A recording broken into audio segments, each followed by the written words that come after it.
Okay, here is problem number 2. I've set it up a little bit to save time.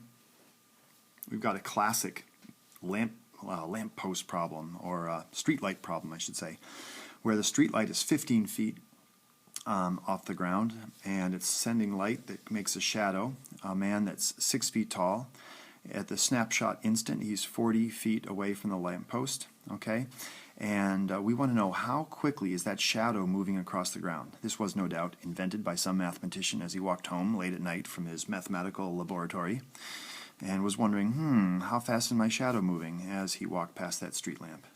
No doubt he instantaneously conceived of it in this way. He thought, well, I've got similar triangles going on. I've got this larger triangle, okay, that's 15 by, well, this is where we need to start labeling some variables.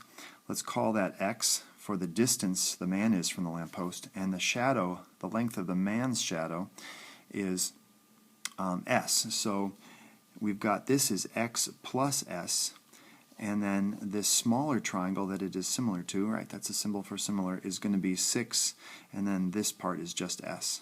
Okay, now, like in the last problem, I want to stress there are different ways to do this, and I'll show you 2 ways, okay, in this one. But this is one way, all right? And if there's similar triangles, then I've set this up that 15 over 6, this big triangle vertical leg, these are right angles, okay? These are why they're similar, and these angles here are the same. So they're similar triangles. 15 over 6 is going to be equal to x plus s, that long side, over the short side.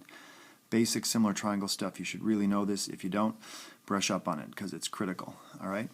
Then by solving, I just cross multiply, and I can solve, and I get this simple equation right here that will tell me the relationship between x and s.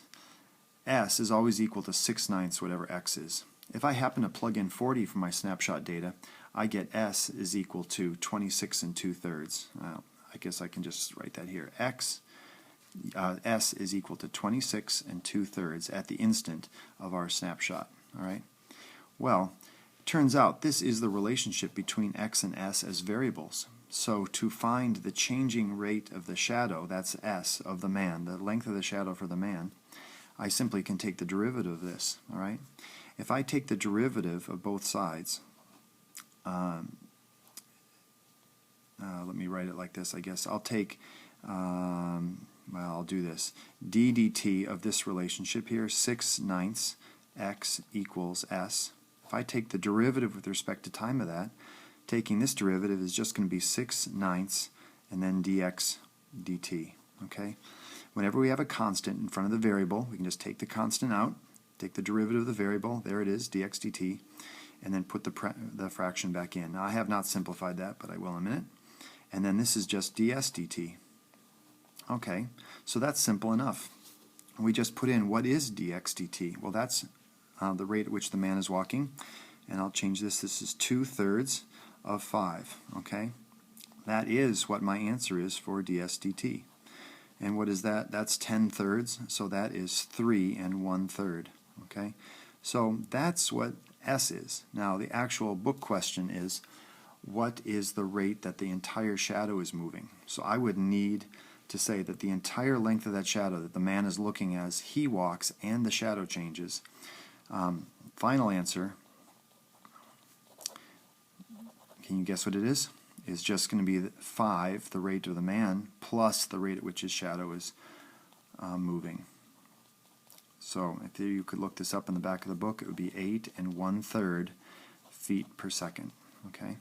But there's another way to think of this problem. There's another way to solve this, which might be easier. I don't know. You can decide. And that would be to say, well, it's like this, and there's the man again, and that's 15. And there's, we really want to know what this length of this shadow is, because that's the rate at which the shadow is moving away from the lamppost. And then call this x, and that's 6. And we would set this up again, similar triangles, right? This big triangle here is 15 over L. That's similar to the smaller one, but how do you relate that? Well, this amount here is L take away x. All right, so then I can say that 15 over 6, however you want to set up the ratio, you could say, 15 to L is the same as 6 to L minus x, whatever way you want to do it. I'm doing the numbers here. That's L is the long part over the short part.